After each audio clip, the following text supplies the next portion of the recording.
시편 105편 16절로 22절까지 말씀 함께 말씀을 읽습니다. 그가 또 그 땅에 기근이 들게 하사 그들이 의지하고 있는 양식을 다 끊으셨도다. 그가 한 사람을 앞세워 보내셨으며 요셉이 종으로 팔렸도다. 그의 발은 착고를 차고 그의 몸은 쇠사슬에 매였으니 곧 여호와의 말씀이 응할 때까지라. 그의 말씀이 그를 단련하였도다. 왕이 사람을 보내어 그를 석방하며 뭇 백성의 통치자가 그를 자유롭게 하였도다. 그를 그의 집의 주관자로 삼아 그의 모든 소유를 관리하게 하고 그의 뜻대로 모든 신하를 다스리며 그의 지혜로 장로들을 교훈하게 하였도다. 아멘. 함께 인사하겠습니다. 아시레 아시레. 오늘 시편 105편 16절로 22절까지 말씀을 통해서 하나님의 기가 막힌 섭리라고 하는 그런 주제로 함께 은혜를 나누기를 원합니다. 세계적인 명작 신라권의 저자인 영국의 밀턴은 젊은 시절 크로멜이라고 하는 유명한 정치인의 비서로 일하고 있을 때 차츰 시력이 나빠지기 시작하더니 44세 때에는 완전히 실명하여서 소경이 되고 말았습니다. 그러나 독실한 신앙의 사람이었던 밀턴은 그 일로 실망하거나 불평하지 않고 오히려 하나님의 뜻이 무엇인지 찾으며 주님 앞으로 더 나가려고 노력했습니다. 언제인가 한번 밀턴은 이런 고백을 했습니다. 주께서 내 육의 눈을 어둡게 하시고 오직 주님만 볼 수 있는 영의 눈을 열어주시니 감사합니다. 여러분, 이 고백이 체념적인 고백이었을까요? 아니에요. 주 안에서 새로운 소망을 보며 고백한 고백이었을 것이다라고 생각합니다. 참 위대한 신앙 고백인데요, 이것은 오직 하나님 중심으로 사는 사람만이 할 수 있는 고백이다라고 말할 수 있습니다. 하나님 중심의 신앙을 가진 사람은 하나님의 전능하심을 믿고 신뢰하기 때문에 그분의 무에서 유를 창조하심과 지금도 살아계시며 섭리하신다는 사실을 믿고 고백합니다. 어떤 사람이 제게 이렇게 질문했어요.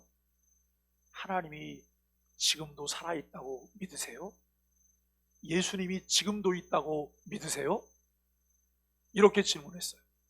그래서 제가 이렇게 다시 되물었어요. 왜 그렇게 질문하시죠? 왜 그렇게 질문하시죠? 근데 그 다음 그 대답은 제가 아직 못 듣고 있는데요, 이분은 아마 무신론자인 것 같아요. 그래서 그 다음 대답이 나오면 저도 이제 대답을 할 작정을 하고 있는데, 여러분, 오늘도 우리가 하나님이 천지만물을 창조하셨을 뿐만 아니라 살아계셔서 섭리하신다는 사실을 우리는 믿고 고백해요. 그 은혜를 믿기 때문에 하나님께 감사합니다. 그러므로 주어지는 환경에 지배를 받기보다는 오히려 환경을 다스리시는 하나님의 섭리를 믿고 언제나 그 안에서 소망의 이유를 찾습니다. 그러나 그런 굳건한 신앙이 없는 사람은 쉽게 동요하고 좋은 환경에서도 불가능성과 절망적인 것들이 커 보이고 그것들의 지배를 받습니다. 이것의 차이에 따라서 소망과 감사, 절망과 원망, 불평이 나누어지게 된다라고 하는 것을 우리가 알게 됩니다.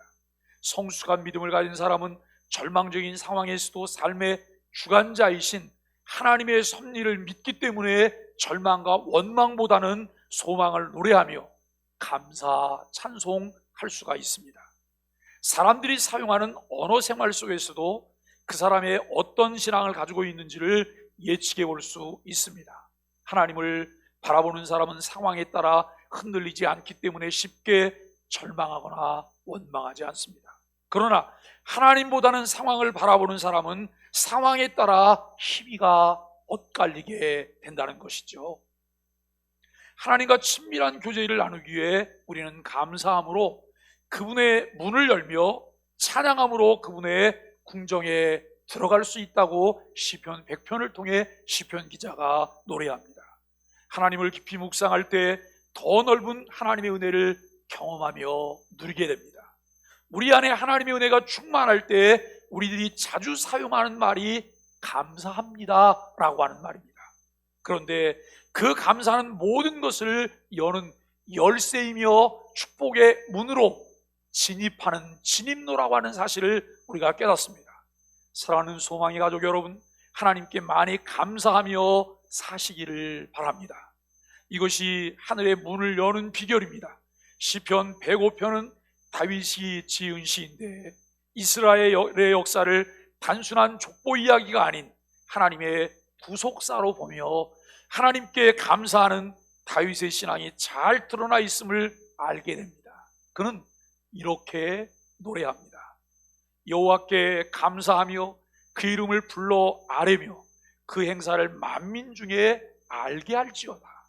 오늘 본문의 요셉도 하나님 중심으로 살던 믿음의 사람으로 그의 앞을 가로막고선 장애물들을 신앙으로 넘어선 사람이었습니다. 그는 자신의 장애물뿐만 아니라 이스라엘 전체 굶주림이라고 하는 장애물을 해결하였습니다. 이 요셉과 함께 하신 하나님의 은혜가 오늘 말씀 가운데 우리와 함께 하기를 주님의 이름으로 간절히 축복합니다. 첫 번째로 우리가 생각할 수 있는 것은 요셉은 하나님의 사람답게 살았다는 거예요. 하나님의 사람답게. 야곱은 그의 사랑하는 아내 라헬에게서 늦게 아들을 두었습니다. 본래 라헬은 아이를 못 낳는 여인이었는데 하나님께서 그녀를 생각하사 아들을 허락하셨습니다. 여기 하나님께서 그녀를 생각하사, 하나님께서 그녀를 긍휼히 여기사, 하나님께서 그녀를 도우사, 여러분 이 부분들이 우리의 삶 가운데 필요하지 않을까요? 하나님께서 나를 긍휼히 여기사, 하나님께서 나를 도우사, 하나님께서 나를 생각하시사, 하나님께서 우리의 필요를 공급하시며 인도하시는 은혜가 있기를 간절히 바랍니다. 그 아들의 이름을 요셉이라고 했는데 그 뜻은 보라 아들이라 라고 하는 거예요. 보라 아들이라. 오래도록 자식을 낳지 못한 한을 날려보내면서 아들을 자랑하는 의미의 이름입니다. 야곱은 12아들 중에서 노년에 얻은 요셉을 깊이 사랑하여 채색 옷을 입혔습니다. 그의 10명의 형제들은 아버지 야곱이 요셉의 모친인 라헬만 특별히 사랑하고 또 그녀가 낳은 요셉을 사랑하는 것을 보고는 그를 미워하며 늘 불평을 하였습니다.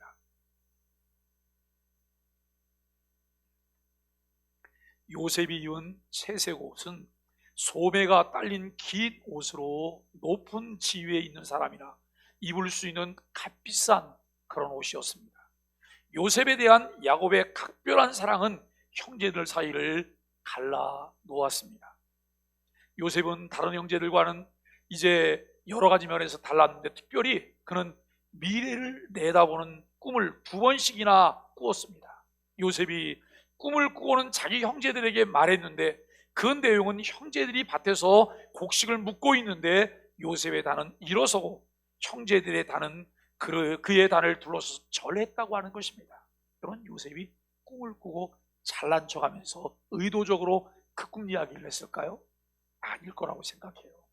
아직 어리고 단순하기 때문에 자기가 꿈꿨던 내용들을 그냥 아마 이야기를 했을 것입니다.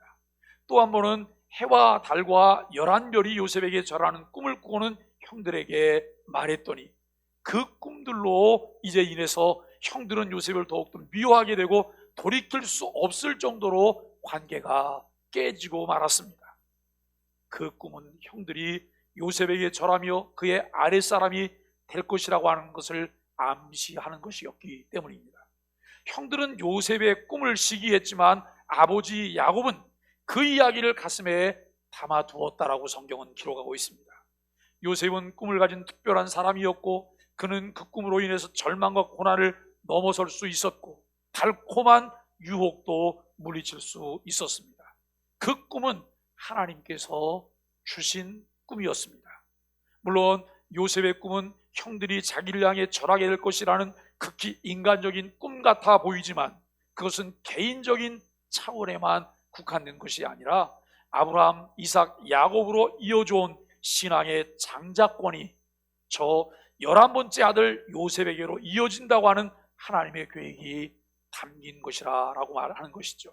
요셉은 그 꿈을 귀하게 알고 그 꿈을 합당한 사람으로, 이 꿈에 합당한 사람으로 자신을 지켜나갔습니다. 그는 현실의 상황이 절망적이며 고단하지만 그 상황에 매몰되지 않고 그 꿈을 주시고 섭리하시는 하나님을 의지하고 바라보며 현실을 이겨나갔습니다. 요셉이 그 꿈을 꾸고 난 뒤 장밋빛 인생이 펼쳐진 것이 아닙니다. 오히려 그 꿈을 꾸고 난 이후에 요셉은 가시밭길 같은 고생길이 기다리고 있었지만 그것 때문에 좌절하지 않았습니다. 오히려 소망의 사람으로 그가 하나님 앞에 나아갈 수 있었다는 거예요. 여기서 우리가 희비가 엇갈려요. 사람의 됨됨이가 다른 거예요. 이 사람이 하나님의 사람 같이 살 것인지 아니면 하나님 없는 사람처럼 살 것인지가 여러분 이 순간 갈라진다라고 하는 것을 생각하게 되어집니다. 하나님의 비전을 가진 사람은 고난 앞에서도 마음을 흐트러뜨리지 않습니다. 그 고난은 영원한 것이 아니라 뛰어넘어야 할 장애물이라고 하는 사실을 알고 그것조차도 섭리하시는 분이 하나님이시라는 신뢰가 있었기 때문이라는 것이죠. 그래서 언제나 하나님 앞에 부끄러움 없이 서기 위해 힘을 쓰게 되었습니다. 요셉은 자기 형들이 자기를 미디안 상인들에게 팔았을 때도 절망하거나 형을 원망하지 않았고 보디발 장군의 아내 유혹 앞에서도 흔들리지 않았습니다. 그 이유는 자신이 하나님 앞에 서 있는 존재라는 사실을 잊지 않았기 때문입니다. 여러분, 인생은 매 순간이 전투고 매 순간이 선택이에요. 매 순간 선택인데 그 순간에 내가 무엇을 선택하느냐에 따라서 어디를 밟느냐에 따라서 내가 미끄러져 넘어질 수도 있고 든든하게 서서 시온의 대로를 걸어갈 수도 있다고 하는 사실들을 우리가 생각하게 되어집니다. 요셉이 감옥에 있으면서 자신의 꿈 해몽으로 살아나간 술 맡은 관원장이 자기를 잊고 도와주지 않았어도 그는 절망하지 않고 자신을 지켰습니다. 하나님께서는 이런 요셉을 사랑하셨고 그를 세계 최강대국인 애굽의 총리 대신으로 세워주셨는데 이것은 인간적인 노력으로는 불가능한 것이고 오직 하나님의 섭리로만 가능한 일들이었다라고 하는 것을 깨닫게 됩니다. 사랑하는 소망의 가족 여러분, 오늘 우리가 말씀을 나누는 말씀의 제목이 하나님의 기가 막힌 섭리예요. 하나님의 기가 막힌 섭리. 하나님은 역전하게 하시기도 하고 하나님께서는 우리에게는 열려진 길을 걸어가게 하시기도 하고 하나님께서는 우리로 하여금 가시밭길을 걸어가게 하시기도 하셔요. 그러나 우리를 사랑하시고 인도하시는 최후의 승리를 보장하고 계신 하나님이 우리 편이라는 사실을 확신할 때 우리는 기쁨으로 그 길을 걸어갈 수가 있다고 하는 것이죠. 우리도 요셉처럼 미래에 대한 소망의 꿈을 포기하지 않게 되기를 바랍니다. 요셉과 같이 하나님 앞에 선 자로 흔들림 없이 마음과 몸을 지켜나가고 하나님만 두려워하며 의지할 수 있기를 바랍니다. 하나님께서는 이런 사람들을 들어서 사용하십니다. 하나님께서 쓰실 수 있도록 변치 않는 신앙의 자세로 나아가는 것이 필요합니다. 두 번째는 하나님은 기근마저도 섭리 가운데 주셨습니다. 요셉은 감옥에서 왕의 떡 맡은 자와 술 맡은 자의 꿈을 해몽해 준 것이 계기가 되어서 바로 왕의 꿈을 해몽해 주게 되었고 그 일로 인해서 일약 애굽의 총리 대신이 되었습니다. 바로의 꿈은 7년 대풍년과 그 뒤 이은 이제 7년의 대흉년을 예고한 것이어서 요셉은 풍년의 때 흉년을 대비하는 사람이었습니다. 그래서 풍년이 들었을 적에 정부에서 곡물을 비축해 어려운 때를 준비했는데 온 지면에 기근이 들어 비축한 곡식을 백성들에게 팔았고 이웃 나라에서까지 곡물을 사러 오게 되었습니다. 그 기근은 하나님께서 허락하신 것으로 요셉을 총리로 세우시려는 하나님의 섭리가 있었고 그를 통해 세상의 굶주린 이들을 살리고 그의 아버지 야곱을 비롯한 이스라엘을 건지셨다라고 하는 것이죠. 표면적으로 보기에는 재앙이에요. 표면적으로 보기에는 여러분 재앙입니다. 표면적으로 보기에는 너무 힘들어서 여러분 아우성을 치며 견딜 수 없다고 말해야 되는 거예요. 일상 여러분 소시민들은 재앙만 보게 돼요. 그 배후에는 요셉과 이스라엘을 건지시려는 하나님의 계획하심이 있었다는 것입니다. 여러분, 우리 눈에는 무엇이 보이나요? 눈앞에 펼쳐지고 있는 현상만 보이는 것은 아닐까요? 그 현상 배후에서 역사하시고 섭리하시고 주도하시는 주도 면밀한 하나님의 섭리를 보실 수 있게 되기를 바랍니다. 그 하나님을 믿고 신뢰하는 일들이 우리에게 필요합니다. 살아계신 하나님의 창조와 섭리를 믿는 믿음은 우리에게 눈에 보이는 현상만 보게 하지 않습니다. 배우의 손길을 느끼며 보게 하셔서 믿음의 배짱을 갖게 하시고 그렇게 선택하도록 도우신다라고 하는 것이죠. 인간적으로 볼 때는 기근이 큰 재앙이요 저주지만 하나님의 섭리 가운데 보면 구원의 기회고 축복의 통로라고 하는 사실입니다. 그러므로 혹시 지금 절망적 상황에 처해 있다 하더라도 그 환경만 바라보지 않게 되기를 바랍니다. 믿음의 눈을 여십시오. 그리고 하나님의 섭리를 바라볼 수 있기를 간절히 바랍니다. 이 말씀을 함께하는 분들 중에 경제적인 어려움, 실패와 좌절, 무서운 질병으로 탄식하며 여러 가지 복잡한 문제로 속 태우는 과정 가운데 있는 여러분이 있습니까? 환경과 상황만 보면 절망해요. 어느 누구라도 그 앞에 견디는 사람이 여러분 그다지 많지 않아요. 그것을 이겨내기가 녹록지 않다고 하는 것입니다.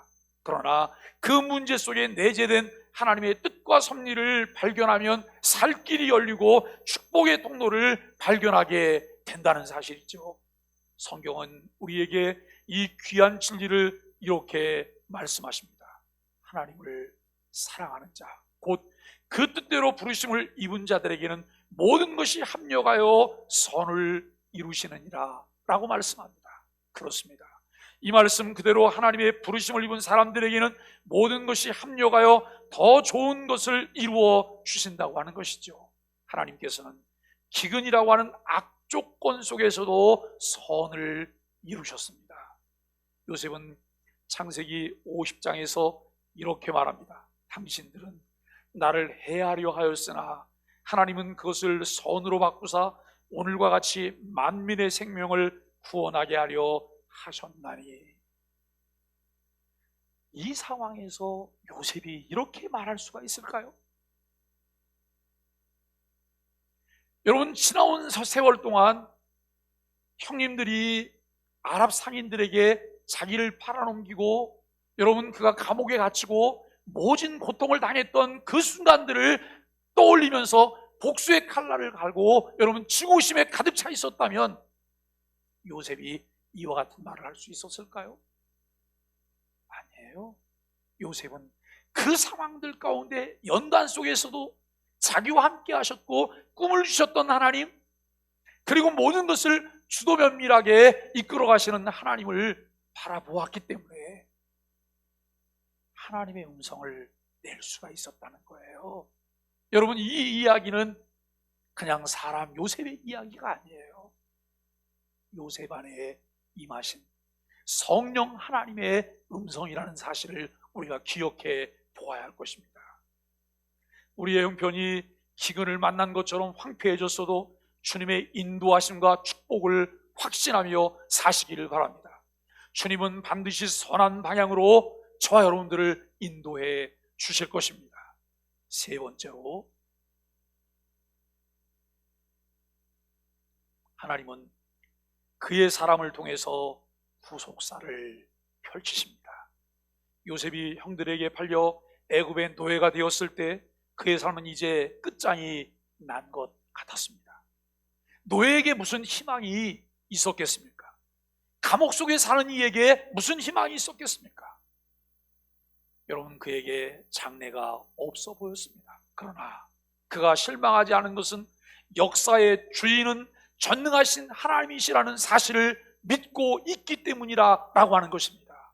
오늘도 하나님은 살아서 나와 함께 하세요.